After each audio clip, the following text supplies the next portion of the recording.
The front is heating up. Pokrovsk has become a focal point of resistance. Ukrainian forces hold the line under pressure as the enemy throws in elite units and masses three armies to break through. Special forces, intelligence teams, and unmanned systems are stepping in to prevent any encirclement. Meanwhile, the Kremlin sets a deadline, pushing to seize the entire agglomeration despite mounting losses. What's really happening in Pokrovsk, how the invaders plan to move next, and why Ukraine isn't backing down? Let's talk about it. Hello, this is Ukraine Today. I'm Maria Farafonova, and here are the latest news.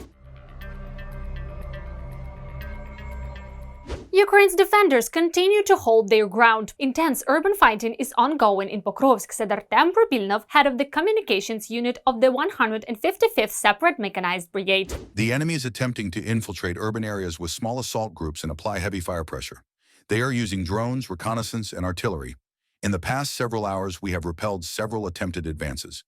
The enemy has not achieved any stable success in our sector. The serviceman noted that Russian forces sometimes disguise themselves in civilian clothing to enter Pokrovsk. However, in most cases, it is enemy assault groups prepared for this operation over several months that enter the city. According to intercepted communications and captured prisoners, these assault operations were being prepared as early as September. They were trained for one specific mission: to capture the city of Pokrovsk. They were shown maps and given routes. So the quality of their personnel for 2025 standards is decent. These are mobilized troops. The specialized forces capable of conducting professional urban combat, they've run out. Elite units have been sent to Pokrovsk. Experts say that regardless of what the Kremlin tries to portray to the world, these are currently no encirclement there. In their view, with these forces, specifically with the involvement of elite units, it will be possible to reverse the situation. There isn't anything close to an encirclement there. There's no threat of our forces being surrounded. That threat existed in Myrnohrad. That's where there was a risk of a pocket. In Pokrovsk, talk of encirclement has never been realistic. Units of the main intelligence directorate, HUR, were deployed there. And moreover, open sources have already reported that Budanov himself, her chief Kyrylo Budanov, is commanding them. Special Operations Forces units were also sent there, as well as SBU units. Meanwhile, three enemy armies are assaulting Pokrovsk. The Russians have concentrated large forces around Pokrovsk made up of their most well-trained units for offensive operations. To the south, the Second Army, advancing from the direction of Soledar.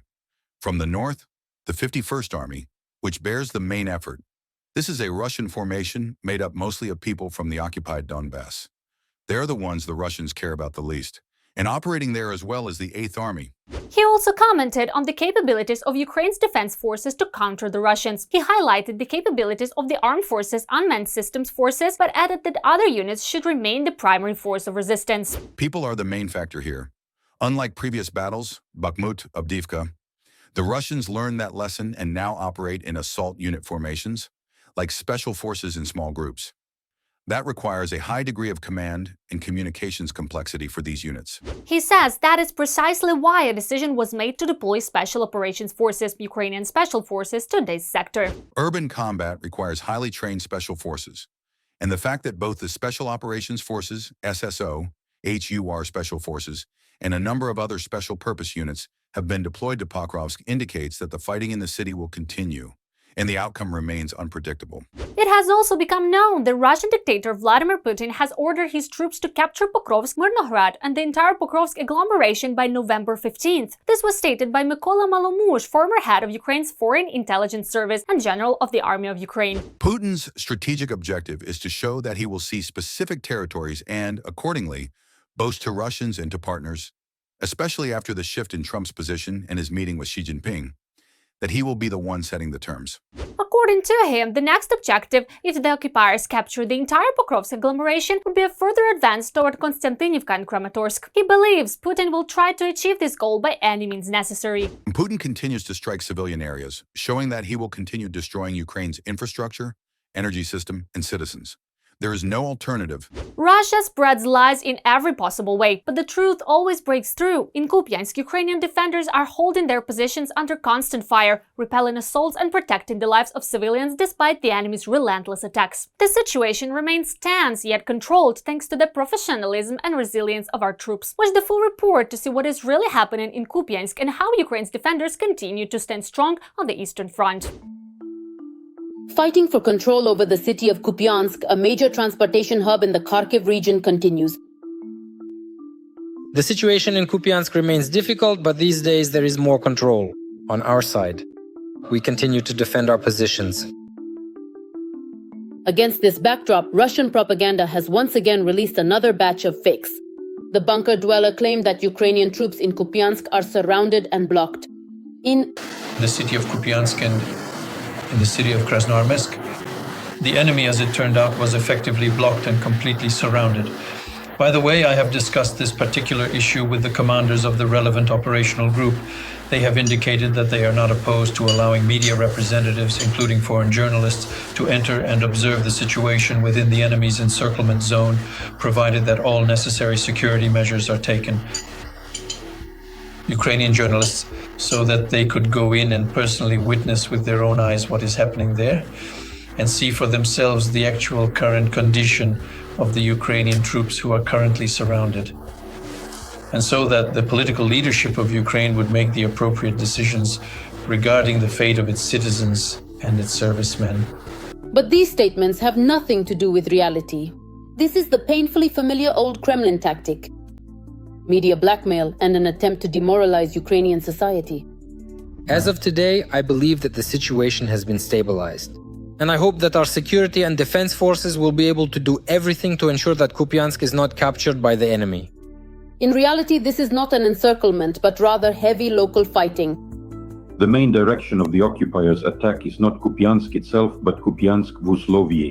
The occupiers' plans include the possibility of establishing control over this key railway station. As of October 30th, Ukrainian forces retain control over most of Kupiansk and key transportation hubs. Russian occupiers have entrenched themselves in small groups on the northern outskirts of the city and in the western part, creating a foothold for further attempts at an offensive. That is, they are trying to change their tactics and strategy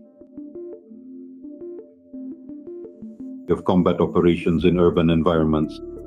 It is fundamentally different from the tactics used in the battles for Bakhmut 2.5 years ago, when the occupiers used a large amount of armored vehicles and accordingly the so-called local assault tactics to establish control over this settlement. The main threat remains the northern directions and the enemy's attempts to break through to the highway, Kharkiv, Kupiansk, Svatove. This route is vital for supplying Ukrainian units on the eastern bank of the Oskil River. From the south and east, Russian forces have been unable to approach the city. The main supply route for the Ukrainian armed forces remains through the Kupiansk-Uzlovye railway station and the embankment dam across the Oskil. The dam is periodically subjected to enemy airstrikes, but it remains operational, and the pontoon crossings serve as backup routes. That is, the main goal and strategic objective of the occupiers is not to advance deeper into the Kharkiv region, but rather to repeat the scenario of 2022, when the Izium grouping of the occupiers was considered one of the most combat-capable and aimed for an operational encirclement of Ukrainian units precisely in the area of the Sloviansk-Kramatorsk agglomeration. This is the main goal. In other words, the strategic objective of the occupiers is to establish full control over the territory of Donetsk region. But the enemy has run into the tough defense of the Ukrainian armed forces. Counterattacks by Ukrainian troops are holding back the Russian advance. At the moment, Ukraine's defense forces are conducting counter-sabotage operations in order to prevent Russian occupiers from infiltrating. Next is the urban area and the direct attempt to gain control over Kupiansk railway junction. Kupiansk is not just another point on the map. It is a symbol of resilience, endurance, and military stamina. The Russian army is trying to wear the city down, but the Ukrainian defense is holding strong. And no matter how much the Kremlin tries to present wishful thinking as reality, the truth is on the side of those defending their home. And step by step, they are driving the enemy out of Ukrainian land. Every voice matters. Join our community, support independent journalism and help us bring you the truth from Ukraine. Become a member of Ukraine Today. Join us now. In Russia's army, troubling stories continue to emerge. Single fathers serving in the military are reportedly being denied discharge even when their children have lost other guardians and end up in the orphanages. Human rights advocates say that commanders often ignore appeals for early release, citing wartime necessity. Families are left broken apart, with children placed in state care while their fathers others remain on the front lines. More about these and other disturbing situations in the Russian army ahead.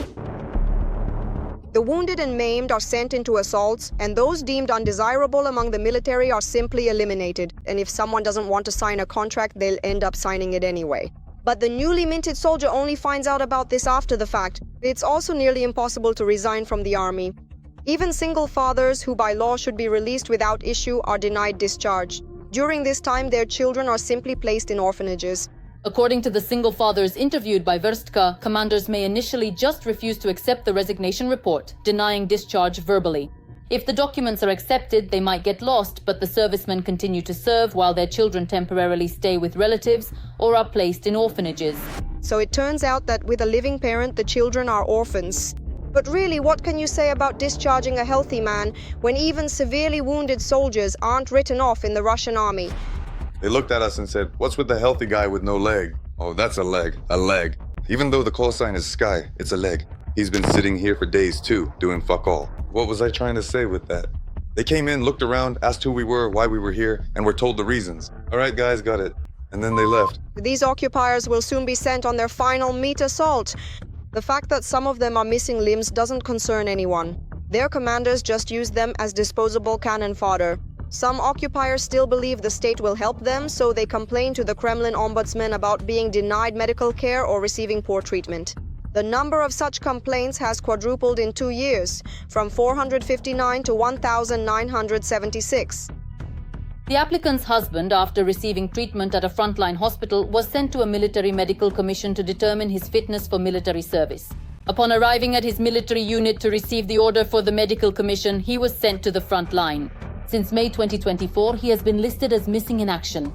After injuries or due to pre-existing health issues, not all soldiers are given enough time for full and proper rehabilitation. Sometimes a soldier is sent back to the front despite doctors' recommendations to continue treatment and the need for rehabilitation. As a result, a serviceman who is physically unable to perform combat duties ends up on the front line. But at least these ones went to the front on their own. And there are cases when Russian men only find out after the fact that their occupation has been changed.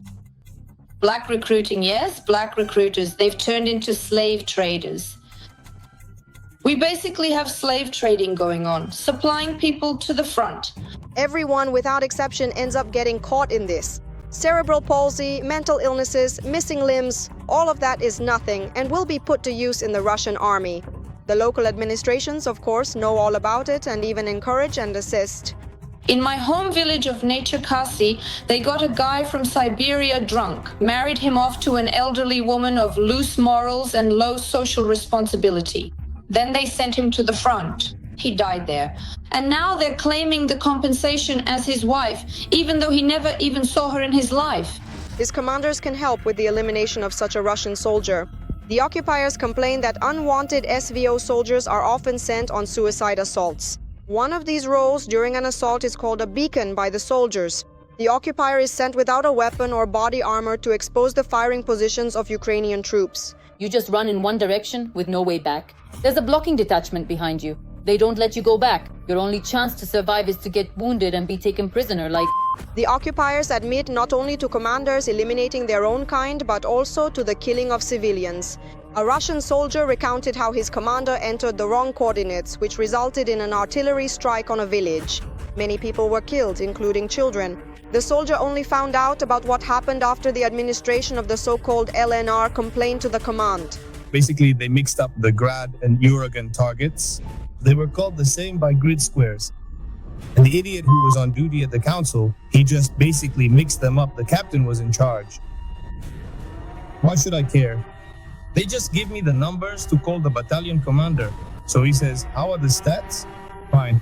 He says, "Do you know 12 kids?" He says, "Screwed 9 women." Of course, the incident was covered up, and on Russian television, they reported that supposedly Ukrainian servicemen were in that village. And this is just one of the stories that have come to light in the last few days. In reality, the situation is much worse, and with each passing day, it keeps getting worse.